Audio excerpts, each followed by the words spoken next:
Welcome to EDU World Space.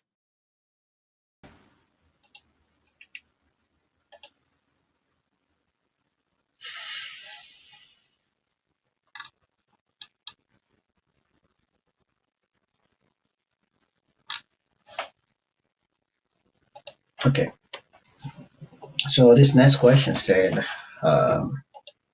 we should consider three electronic transition in a hydrogen atom shown here with label A, B, C. And the first question said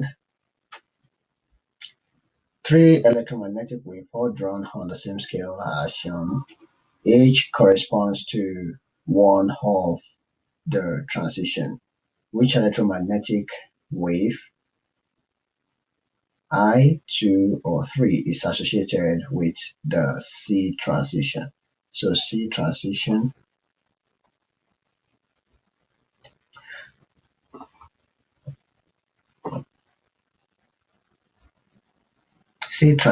is from n is equals to 4 to n is equals to 3. So if we use our equation 1 over lambda is equals to RH 1 over n final square minus 1 over n initial square.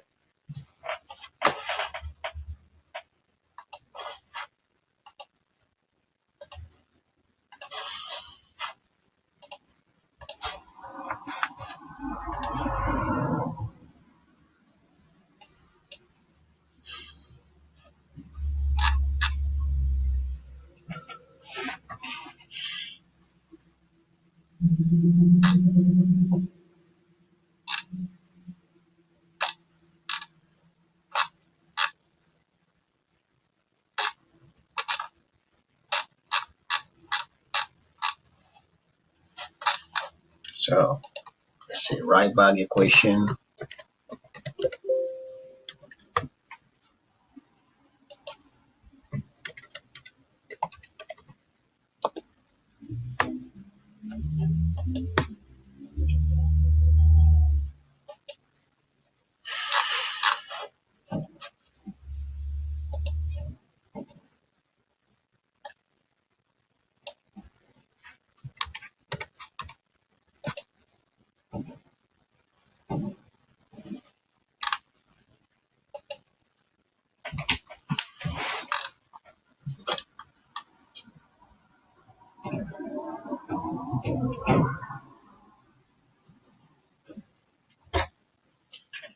Okay, so for simplicity's purpose, let's just make this initial minus final. Okay, so this will be 1 over lambda will be equals to RH into 1 over initial is 4, that's 16, minus 1 over final is 3, 3 square is 9. And B transition is what? That's from n is equals to 3 to n is equals to 2. So that will be 1 over lambda is equals to RH into 1 over 9 minus 1 over 4. And here transition is from n is equals to 2 to n is equals to 1. So the 1 over lambda will be equals to RH into 1 over 2 minus 1 over 1 is 1, right? So what would this give us?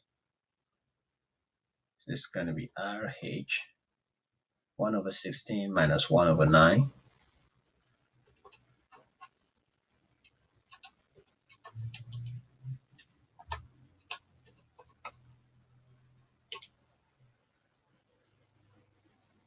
It's a minus RH 0.049, and this will be minus RH multiplied by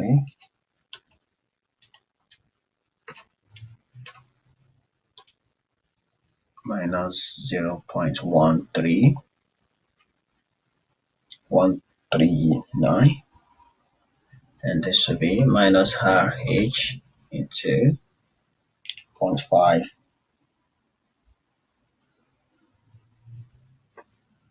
Okay.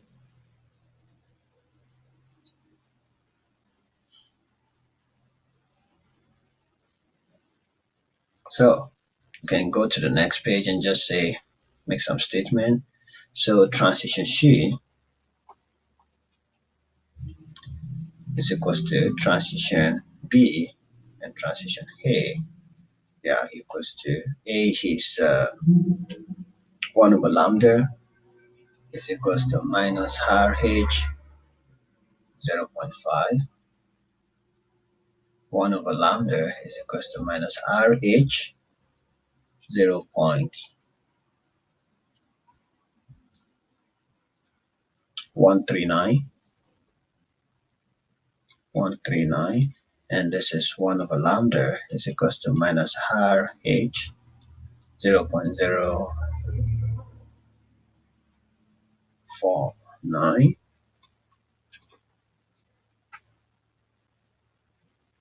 Therefore, lambda will be equals to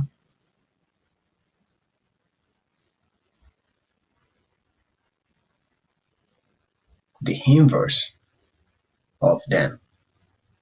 So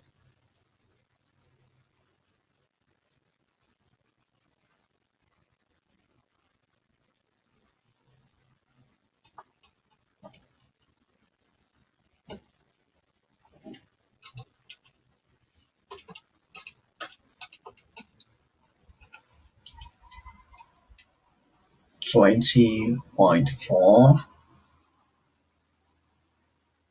lambda will be equals to 1 over RH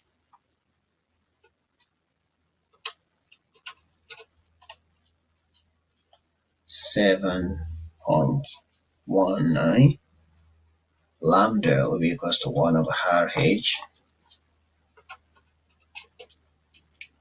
multiplied by 2. Okay, so of course this will be longest wavelength, and this will be the shortest wavelength, right? So the longest wavelength is 3 from the question, that's 3, and the shortest wavelength is 1, and this will be 2 intermediate. Okay, so now we've been able to assign the transitions to the figures, and we can calculate the energy emitted for each transition. So energy we know is equals to Hc over lambda. So this is Planck constant, 6.626 times 10 raised to the power minus 34 jouleseconds multiplied by 3 times 10 raised to the power 8, the speed of light meter per second, divided by whatsoever the lambda for this is. For example, if we're calculating the energy for C, for the transition C. So we'll take this value, we'll put it under here, we'll punch a calculator, whatsoever we get will be the energy. We'll do the same thing for B and A, whatsoever we get will be the energy. So C means says calculate the wavelength of the photon emitted for each transition. So we already calculated the wavelength here, so that is what you need to do for C. So for C, you just take whatsoever you have here, that's going to be the answer. And does any of the transition lead to emission of visible light? You just need to check if there is any one that has wavelength between 400 nanometer to 800 nanometer. So whichever one that has within this wavelength will be one that emits in the visible region.